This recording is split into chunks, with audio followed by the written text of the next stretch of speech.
Hello and welcome to the next episode of my channel where I'll be taking up the poem Father to Son by Elizabeth Jennings.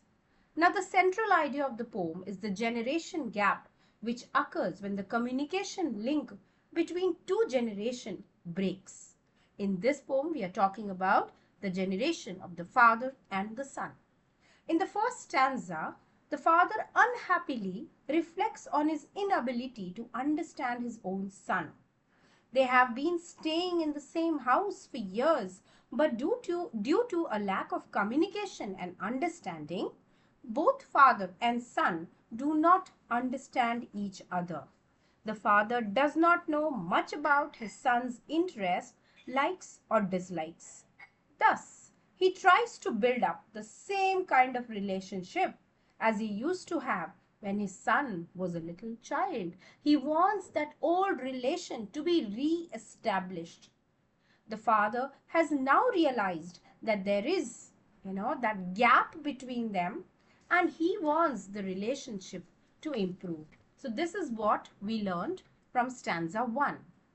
In stanza 2, the father wonders whether it is he himself who is responsible for the failure of the relationship. The father feels that though the child is his son, though they live, in the same house, but the world is different for each other. World over here means their thoughts, their ideas. Both father and son behave like strangers. There is no understanding between them. The father says that physically the child resembles him, but their likes are different. So the seed is his, he is built according to his father, but the child has his own land. The child has transformed into an individual which is totally different from the father. In the third stanza, the father says that silence surrounds their relationship because there is a complete lack of understanding. The father sees his son as prodigal. It's a reference to Bible, meaning a child who foolishly runs away from home. And he wants him to return to the house. So the father wants the son to come back to the home he has known always, so that they can rebuild the relationship to have a new start. He does not want the son to start life afresh without the father. He further says that he is willing to forgive his son for going away and growing apart. Here, the father's tone is somewhat condescending. That means he is not able to let his son go. Despite restricting the son's independence and development, the father wants his son to be with him always.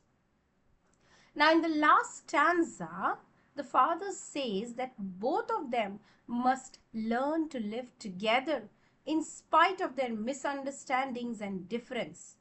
And at this point, the son speaks for the first time and admits that he too feels the sadness of the broken relationship, but he is angry due to this confusion. He has become angry because of the sadness. Both father and son want to forgive each other, but neither is ready to take the first step for forgiveness. However, the situation can improve if they find a way of getting closer and that they forget, each other's ego. So the poetic devices used in this poem is alliteration, silence surround us, the seed I spent or sown, the home he knew, shaping from sorrow. Second poetic device is a metaphor. The land is his and none of mine. That means he has grown into a totally different individual. We both must live on the same globe and the same land. Means both of us should have similar thinking. And then we have antithesis, where two contradictory ideas are placed together. For example, the land is his and none of mine, shaping from sorrow a new love. And then we have synecdoche, and as we know, in this figure of speech, a part is made to represent the whole. For example, make and move his world, that is synecdoche. So I hope you have understood. Thank you.